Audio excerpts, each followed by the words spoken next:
والصلاة والسلام على سيد الأنبياء وأفضل المرسلين نبينا محمد وعلى آله وأصحابه أجمعين أما بعد. أعوذ بالله من الشيطان الرجيم. بسم الله الرحمن الرحيم. ولقد آتينا لقمان الحكمة أن اشكر لله ومن يشكر فإنما يشكر لنفسه ومن كفر فإن الله غني حميد. وإذ قال لقمان لابنه وهو يعظه يا بني لا تشرك بالله إن الشرك لظلم عظيم. ووصينا الإنسان بوالديه حملته أمه وهنا على وهن وفصاله في عامين أن اشكر لي ولوالديك إلي المصير. وإن جاهداك على أن تشرك بي ما ليس لك به علم فلا تطعهما وصاحبهما في الدنيا معروفا واتبع سبيل من أناب إلي ثم إلي مرجعكم فأنبئكم بما كنتم تعملون.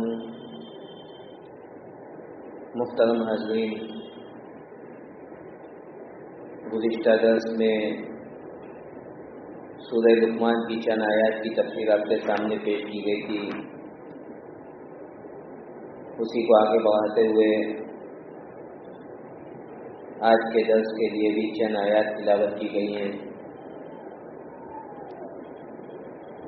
اللہ رب العالمین نے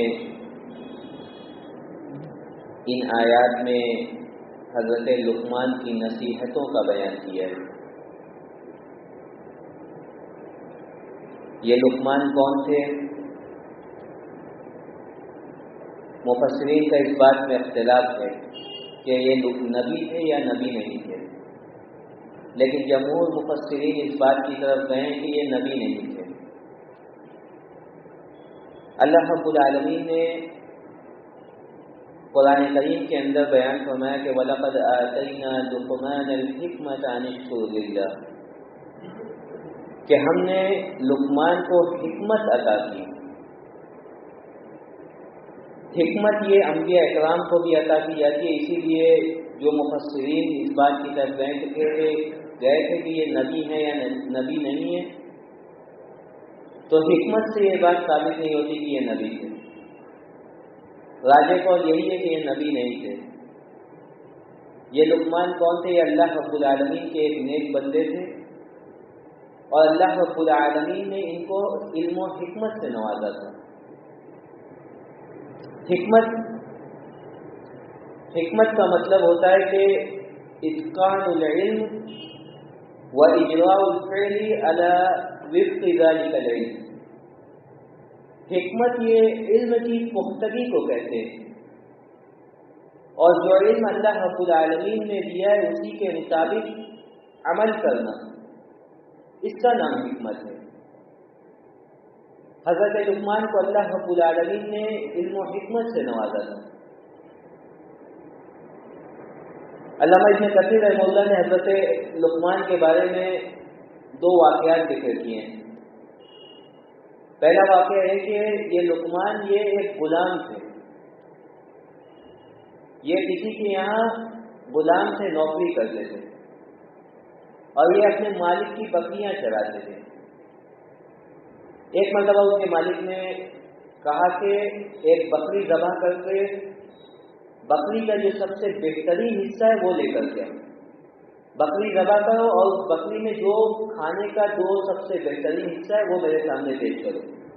حضرت لقمان نے بکری ذبح کی اور بکری کا زبان اور بکری کا دل اپنے مالک کے سامنے پیش کیا. مالک کو بڑا غصہ آیا. ہم سب گوشت کھانے والے ہم جانتے ہیں کہ بکری کے جسم میں بہت بہترین حصے، لیکن لقمان نے اپنے مالک کے سامنے زبان اور دل پیش کیا. مالک کو غصہ ہے لیکن مالک نے کنٹرول کر لیا. دوسرے دن سے مالک نے حکم دیا کہ ایک بکری ذبح کرو. اس بکری کا سب سے بدترین حصہ، اس بکری کے جسم میں دو سب سے بدترین جو حصے وہ پیش کرو. حضرت لقمان نے پھر وہی زبان اور دل پیش کیا. اب مالک کو اور غصہ آیا اور کنٹرول نہیں ہوا. کہا کہ خبیث انسان ہو، کل جب بہترین حصہ مانگا تب بھی زبان اور دل پیش کرو، آج جب بدترین حصہ مانگا تب بھی زبان اور دل پیش کرو. لقمان نے کہا کہ یہی تو وہ دو چیز ہے، ان توبہ توبہ کلی چاہیے. یہ زبان اور دل اگر درست ہے تو پورا انسان درست ہے، لیکن زبان اور دل خراب ہے پورا انسان خراب ہے. اس وجہ سے میں نے اس حصے کو پیش کیا ہے کہ اللہ رب العالمین نے ان کو یہ حکمت سے نوازا. ایک آدمی لقمان کے پاس آیا، کہا کہ تم لقمان ہو؟ انہوں نے کہا کہ ہاں میں ہی ہوں. کہا کہ تم تو کسی کے خادم ہو، کسی کے غلام ہو؟ کہا کہ ہاں غلام ہوں. کہا بکریاں چراتے ہو؟ انہوں نے کہا کہ ہاں بکریاں چراتے ہو. کہا کہ تم ایک معمولی سے انسان ہو، پھر بھی میں دیکھتا ہوں کہ تمہارے پاس لوگ مشورے کے لیے آتے ہیں، تمہارے گھر کے پاس لوگوں کی بھیڑ لگی رہتی، کیا مسئلہ ہے؟ لقمان نے کہا کہ کچھ صفات ایسی ہیں جن کو میں اختیار کرتا ہوں. کہا کہ بتاؤ.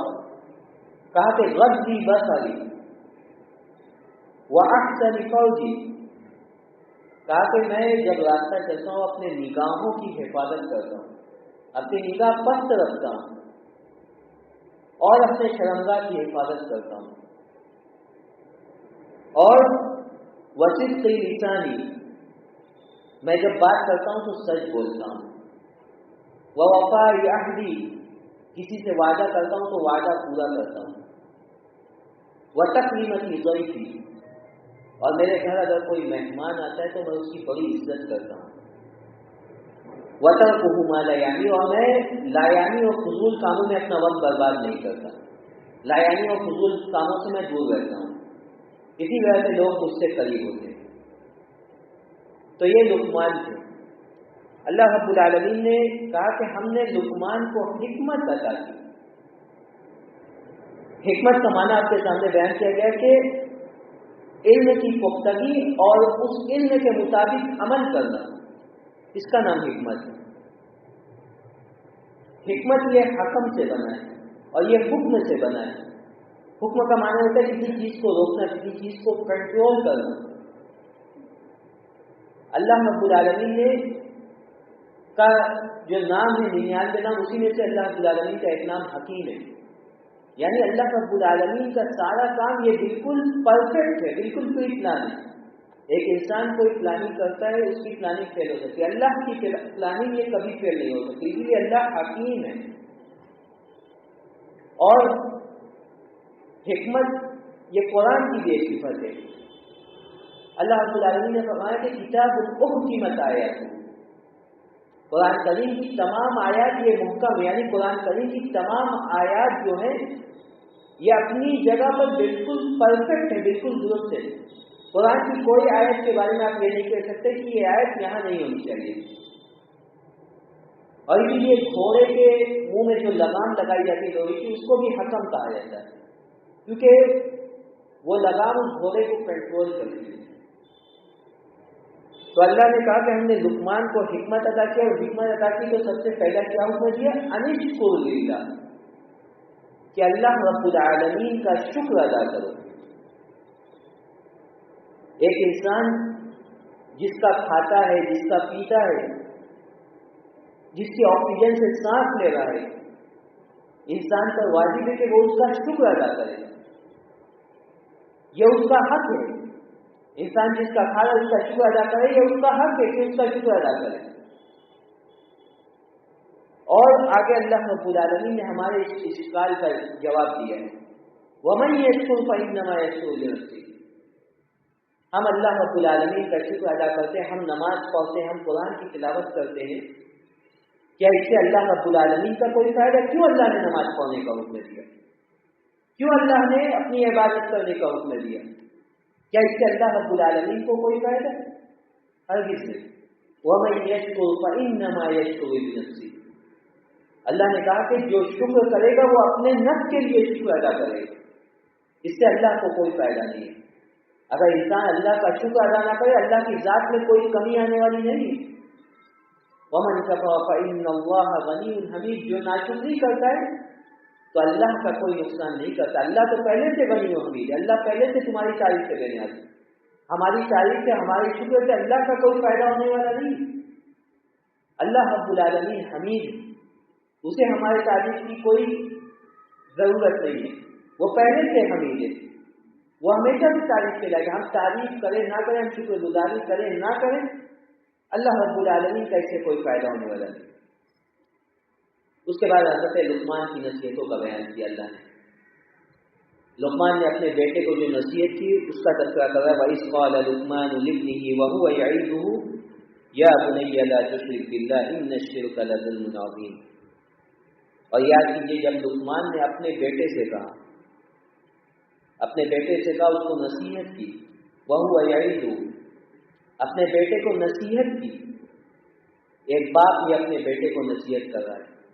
آج کے بزی لائف میں ایک باپ کے پاس اپنے بچے کے لیے وقت نہیں، اور نصیحت کا انداز دیکھیے۔ حضرت لقمان کے بیٹے کا کیا نام تھا، اس کا اللہ نے تذکرہ نہیں کیا۔ یا عبداللہ یا عبد الرحمن کہہ کر کے مخاطب نہیں کیا، لقمان نے کہا کہ یا بنیا، اے میرے بچے۔ ایک باپ جب اپنے بچے کو ایسے مخاطب کرے تو ایک محبت کا ایک الگ انداز ہوتا ہے۔ کہا کہ اے میرے بچے، لا تشرک باللہ ان الشرک لظلم عظیم، اے میرے بچے اللہ کے ساتھ شرک مت کرو۔ حضرت لقمان نے اپنے بیٹے کو جو پہلی نصیحت کی، کہا کہ اللہ کے ساتھ شرک مت کرنا، کیونکہ دو ہی چیز کا بگاڑ ہوتا ہے، ایک عقیدے کا بگاڑ ہوتا ہے، ایک عمل کا بگاڑ ہوتا ہے۔ اور عقیدے کا بگاڑ یہ پہلے ہوتا ہے، عمل کا بگاڑ تو بعد میں ہوتا ہے۔ اسی لیے پہلے اس کے عقیدے کو درست کرنے کی فکر کی۔ حضرت لقمان نے اپنے بیٹے کے عقیدے کو سب سے پہلے درست کرنے کی فکر کی، کہا کہ یا بنی اللہ تشرک باللہ۔ اور عقیدے کا بگاڑ یہی ہے کہ انسان یا تو مشرک ہو جائے، یا دہریہ ہو جائے، یا تو اللہ کے ساتھ کسی کو شریک کر، یا اللہ کو سرے سے مانے ہی نہ۔ ایسے بھی لوگ ہیں دنیا میں جو اللہ کو مانتے نہیں ہیں، جو کہتے ہیں کہ کائنات ایسے ہی بن گئی، کائنات کا کوئی خالق نہیں۔ تو حضرت لقمان نے کہا کہ لا تشرک باللہ، اللہ کا تذکرہ کر کے حضرت لقمان نے اس بات کی نفی کر دی کہ تم کو اللہ کو ماننا ہے، اور اللہ کو ماننا، اللہ کے ساتھ کسی کو شریک نہیں کرنا ہے۔ ان الشرک لظلم عظیم، یہ شرک یہ بہت بڑا ظلم ہے۔ شرک کو ظلم کیوں کہا؟ ایک انسان جب اپنے خالق کی نعمتوں سے فائدہ اٹھانے کے باوجود بھی اس کا حق ادا نہ کرے، یہ ظلم ہے۔ اللہ رب العالمین کی نعمتوں سے ہم فائدہ اٹھا رہے ہیں، اس کا دی ہوئی رزق ہم کھا رہے ہیں، لیکن ہم سجدہ غیر اللہ کے سامنے کر رہے ہیں، ہم جانور ذبح غیر اللہ کے لیے کر رہے ہیں، یہ ظلم ہے۔ ہم جس کا کھا رہے ہیں ہم اس کے آگے نہ جھک کر کے ہم دوسرے کے آگے اپنے آپ کو جھکائیں، یہ ظلم ہے۔ اور یہ ظلم اللہ نے کہا کہ ان الشرک لظلم عظیم، اور شرک سے بڑا کوئی ظلم نہیں، شرک یہ سب سے بڑا ظلم ہے، شرک یہ سب سے بڑا ظلم ہے۔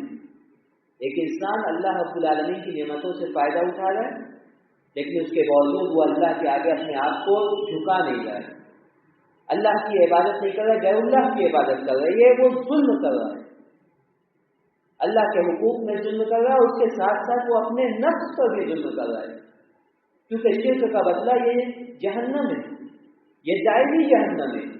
اللہ رب العالمین نے قرآن کریم میں کسی جگہ اپنی صفات کا تذکرہ کہ اللہ تواب ہے، اللہ رحیم ہے، اللہ رحمان ہے، اللہ غفور ہے، لیکن اللہ رب العالمین نے جب شرک کا تذکرہ کیا ہے تو فرمایا کہ لا یغفر ان یشرک بہ، اللہ تمام گناہوں کو معاف کر سکتا ہے لیکن شرک کو معاف نہیں کرے گا۔ جو شرک کرنے والا یہ اپنے نفس پر بھی ظلم کر رہا ہے، کیونکہ شرک کے نتیجے میں وہ جہنم میں جانے والا ہے۔ اس کے بعد حضرت لقمان نے جب اپنے بیٹے کو اللہ کا حق یاد دلایا کہ اللہ کا حق یہ کہ اللہ کی عبادت کی جائے، اس کے ساتھ شرک نہ کیا جائے، تو اللہ رب العالمین نے اس کے فوراً بعد لقمان کے بیٹے کو اپنے والدین کا حق یاد دلائے. جب ایک باپ نے اپنے بیٹے کو اللہ کا حق یاد دلایا تو اللہ رب العالمین نے ایک بیٹے کو اس کے والدین کا حق یاد دلایا. فرمایا کہ وَوَصَّيْنَا الْإِنسَانَ بِوَالِدَيْهِ حَمَلَتْهُ أُمُّهُ وَهْنًا عَلَى وَهْنٍ وَفِصَالُهُ فِي عَامَيْنِ أَنِ اشْكُرْ لِي وَلِوَالِدَيْكَ إِلَيَّ الْمَصِيرُ. اللہ نے کہا کہ ہم نے انسان کو وصیت کی اس کے والدین کے بارے میں. اللہ رب العالمین نے کہا کہ ہم نے انسان کو وصیت کی اس کے والدین کے بارے میں. اللہ رب العالمین نے کیا وصیت کی اس کا تذکرہ نہیں کیا. کہا کہ اگر ہم نے وصیت کی. مفسرین لکھتے ہیں کہ جب مفعول کو حذف کر دیا جائے تو معنی میں بڑی بلاغت پیدا ہو جاتی ہے. اللہ نے کہا کہ ہم نے انسان کو اس کے والدین کے بارے میں نصیحت کی. کیا نصیحت کی اس کا اللہ رب العالمین نے تذکرہ نہیں کیا. جب اللہ رب العالمین نے اس کو مبہم انداز میں ذکر کیا تو اس کے اندر بڑی بلاغت پیدا ہو گئی کہ اب والدین کے ساتھ تمہیں احسان کرنا ہے. ہر قسم کی خوشی جو تم اپنے والدین کو پہنچا سکتے ہو, اپنے والدین کے لیے جتنی بہترین زندگی تم مہیا کرا سکتے ہو تمہیں کرانا ہے. اسی لیے اللہ رب العالمین نے مبہم انداز میں ذکر کیا کہ ہم نے انسان کو اس کے والدین کے بارے میں نصیحت دی. یہ ذکر نہیں کیا کہ کیا نصیحت دی. اس کے بعد والدین کی تکلیفوں کا بیان اللہ رب العالمین نے کیا کہ ایک انسان جب اپنے والدین کی خدمت کا وقت آئے تو وہ اس پڑاؤ کو یاد کرے. حملتہ امہ وہنا علی وہن, اس کی ماں نے تکلیف پر تکلیف اٹھا کر کے, تکلیف در تکلیف اٹھا کر کے اسے حمل میں رکھا. ایک ماں جب اپنے بچے کو حمل میں رکھتی ہے, پیٹ میں رکھتی ہے, جیسے جیسے بچہ پیٹ میں بڑھ ہوتا ہے ماں کی تکلیفوں میں اضافہ ہوتا چلا جاتا ہے, ماں کمزور ہوتی چلی جاتی. وہنا علی وہن, تکلیف در تکلیف. ایک تکلیف حمل کی اور دوسری تکلیف جب ایک ماں اپنے بچے کو جنم دیتی ہے. وہ اس کی زندگی کا وہ پڑاؤ ہوتا ہے کہ ایک ماں کی جان یہ رزق پر ہوتی ہے. ایک ماں اپنے بچے کو جنم دینے کے لیے اپنی جان کی بازی لگا لیتی ہے. اسی لیے ایک انسان کو اس کے والدین کا حق یاد دلایا گیا کہ اس کی ماں نے کیسے اسے جنا دی. وَفِصَالُهُ فِي عَامَيْنِ, اور کہا کہ دودھ پلانے کی مدت یہ 2 سال. ایک ماں اپنے بچے کو دودھ پلاتی ہے. اللہ رب العالمین نے ایسا سسٹم رکھا ہے, ایسا نظام بنایا کہ ایک بچے کی غذا کو اس کے ماں کے جسم میں رکھا, دنیا کے کسی کھانے میں اس غذا کو نہیں رکھا. اور یہ میڈیکل سائنس اس بات کا اعتراف کرتے ہیں کہ جس بچے کو اس کی ماں کا دودھ نصیب نہیں ہوتا وہ بچہ تندرست نہیں رہتا. وہ بچہ تندرست نہیں رہتا. جو بچہ جس کی ولادت کے وقت اس کے ماں کی وفات ہو جاتی ہے اور دنیاوی غذا کھا کر کے وہ پلتا ہے, اس بچے کے اندر کچھ نہ کچھ پریشانی ہمیشہ لگی رہتی ہے. یہ میڈیکل سائنس نے اس بات کا اعتراف کیا. اللہ نے کہا کہ دودھ پلانے کی جو پیریڈ ہے 2 سال ہے. ان اشکر لی ولوالدیک الی المصیر. اللہ نے کہا کہ تمہاری والدین نے, اللہ رب العالمین نے صرف والدہ کی تکلیفوں کا تذکرہ کیا, باپ کی تکلیفوں کا تذکرہ نہیں کیا, لیکن پھر بھی کہا کہ تمہیں اپنے والدین کے ساتھ اس نے سلوک کر. اس وجہ سے کہ ماں جو پریشانی اٹھاتی ہے, باپ اس ماں کا خیال کرتا ہے, اس ماں کے لیے غذا کا انتظام کرتا ہے, باپ اس کے لیے پریشانیوں کو برداشت کرتا ہے, باپ اس ماں اور بچے کا خرچ اٹھاتا ہے. اسی لیے کہا کہ والدین کے ساتھ اس نے سلوک کرو. انشکر لی ولوالدیک, اللہ نے کہا کہ میرا بھی شکر ادا کرو, اپنے والدین کا بھی شکر ادا کرو. الی المصیر, اگر تم شکر ادا نہیں کرو گے تب بھی تمہیں میرے پاس آنا ہے, اور شکر ادا کرو گے تب بھی میرے پاس آنا ہے. ہم سب کو اللہ رب العالمین کے پاس لوٹ کر کے جانا ہے اور اللہ رب العالمین کے سامنے حساب دینا. اللہ نے کہا کہ الی المصیر, تم کو میرے ہی پاس آنا ہے. دنیا کے اندر تم جیسی بھی زندگی گزارو, اچھی زندگی گزار رہے ہو, عبادتوں سے معمول زندگی گزار رہے ہو, والدین کے ساتھ بہترین سلوک کر کے زندگی گزار رہے ہو, یا والدین کے نافرمان ہو کر کے زندگی گزار رہے ہو, اللہ کے حقوق کی پامانی کر کے زندگی گزار رہے ہو, دونوں حالات میں تم اللہ سے بچ نہیں کر سکتے. اللہ رب العالمین نے کہا کہ تم کو لوٹ کر کے میرے ہی پاس آنا ہے. وَإِن جَاهَدَاكَ عَلَىٰ أَن تُشْرِكَ بِي مَا لَيْسَ لَكَ بِهِ عِلْمٌ فَلَا تُطِعْهُمَا. اللہ نے کہا کہ والدین کے اگرچہ بہت سارے حقوق ہیں, لیکن والدین اگر تمہیں اس بات پر آمادہ کرے کہ تم میرے ساتھ شرک کرو، تم اللہ کے ساتھ شرک کرو، فلا تطعہما، تو ایسی حالت میں تمہیں اپنے والدین کا کہا نہیں ماننا ہے۔ اللہ کے رسول نے کہا کہ لا طاعۃ لمخلوق فی معصیۃ الخالق، اللہ رب العالمین مخلوق کی اطاعت میں کسی انسان کی اطاعت کرنے میں اللہ کی نافرمانی نہیں کی جائے گی۔ اگر کسی چیز کا والدین حکم دے رہے جس میں اللہ کی نافرمانی ہے تو ایسی صورت میں والدین کا حکم نہیں مانا جائے گا۔ اللہ نے کہا کہ اگر والدین تمہیں شرک پر آمادہ کرتے ہیں جس کا انہیں علم نہیں ہے تو ایسی صورت میں تمہیں ان کی اطاعت نہیں کرنی۔ حضرت عبداللہ بن عمرو بن عاص یہ جب مسلمان ہوئے، ان کی والدہ نے کہا کہ تم مسلمان ہو گئے ہو، اپنے دین سے پھر جاؤ، اپنے دین سے پھر جاؤ، واپس دین کی طرف، ہمارے دین کی طرف لوٹ آؤ، ورنہ میں تم سے بات نہیں کروں گی۔ حضرت عبداللہ بن عمرو بن عاص نے کہا کہ آپ بھلے مجھ سے بات نہ کریں، میں اپنے دین سے نہیں پھروں گا، لیکن آپ میری ماں، اللہ نے کہا کہ وصاحبہما فی الدنیا معروفا، والدین کی اطاعت معصیت کے کام میں نہیں کرنی ہے، لیکن والدین کے ساتھ حسن سلوک کرنا ہے، ہر حال میں کرنا ہے۔ حضرت عبداللہ بن عمرو بن عاص نے کہا کہ آپ میری ماں، میں آپ کے ساتھ اچھا سلوک کروں گا۔ اب جب ماں نے دیکھا کہ ان کے اوپر کوئی اثر نہیں ہوا، کہا کہ اگر تم دین سے نہیں پھرو گے میں کھانا پینا بند کر دوں گی، میں نہ کچھ کھاؤں گی نہ پیوں گی، اور ایسے ہی میں کھانا پینا چھوڑ دوں گی، اور اگر میں مر گئی تو لوگ تمہیں تانا دیں گے کہ اپنے ماں کے تم قاتل ہو۔ ماں نے کھانا پینا چھوڑ دیا، کھانا پینا بند کر دیا۔ حضرت عبداللہ بن عمرو بن عاص نے دیکھا کہ ماں کھانے کی، ماں کو سمجھایا، ماں نہیں مانی۔ 24 گھنٹے ہو گئے، ماں کی حالت اب بگڑنے لگی۔ ایک بوڑھی ماں کھانا پینا 24 گھنٹے تک چھوڑ دیا، ماں کی حالت بگڑنے لگی۔ اب رشتے دار دیکھنے آ رہے، پوچھا کہ کیا ہوا؟ کہا کہ اسی سے پوچھو، اتنے دن کو چھوڑ دیا، اس کی وجہ سے میری یہ حالت ہوئی۔ اب رشتے دار بھی آڑ ڈلا رہے کہ تمہیں شرم نہیں آتی اپنی ماں کے ساتھ ایسا سلوک کر رہے ہو، ماں کی بات نہیں مان رہے۔ اب صورتحال یہاں تک پہنچ گئی کہ ماں کی سانسیں اٹھانے لگی، ماں کی جان جانے لگی۔ حضرت عبداللہ بن عمرو بن عاص نے کہا کہ اے ماں تو سن لے، اے ماں تو سن لے، اگر تیری ایک جان نہیں 100 جان بھی اگر تیرے پاس ہے اور وہ ایک ایک کر کے تیرے جسم سے نکل جائے تب بھی میں اپنے دین سے پھرنے والا نہیں۔ ماں نے جب یہ بات سنی کہا کہ لگتا ہے میرے اس عمل کا بھی کوئی فائدہ ہونے والا نہیں، اور اس کے بعد ان کی ماں نے کھانا کھایا۔ تو اسی کی طرف اشارہ ہے کہ اگر ماں باپ یہ کفر پر اور شرک پر آمادہ کریں تو ایسی صورت میں ماں باپ کا کہا نہیں مانتے۔ واتبع سبیل من اناب الیہ، بلکہ اسی راستے کی اتباع کرنا ہے۔ اللہ نے کہا کہ تم کو اسی راستے کی اتباع کرنا ہے جو راستہ تمہیں میری طرف لے کر کے آتا ہے، جو راستہ تمہیں میری طرف رجوع کرنے پر آمادہ کرتا ہے۔ ثم الی مرجعکم فانبئکم بما کنتم تعملون، پھر تم سب کو میری طرف لوٹنا ہے اور میں تم جو عمل کرتے اس کے مطابق میں تمہیں خبر دوں گا۔ سارے اعمال کو اللہ رب العالمین تمہارے سامنے پیش کرے گا، تمہارے سامنے تمہیں دکھلائے گا، سارے رجسٹر کو تمہارے سامنے کھولے گا کہ تم کیسا عمل لے کر کے اللہ رب العالمین کی بارگاہ میں آؤ۔ ہم اللہ رب العالمین سے یہی دعا کرتے کہ اللہ رب العالمین ہم کو قرآن کو سننے، سمجھنے اور اس پر عمل کرنے کی توفیق عطا فرمائے۔ آمین۔ وآخر دعوانا الحمد للہ رب العالمین۔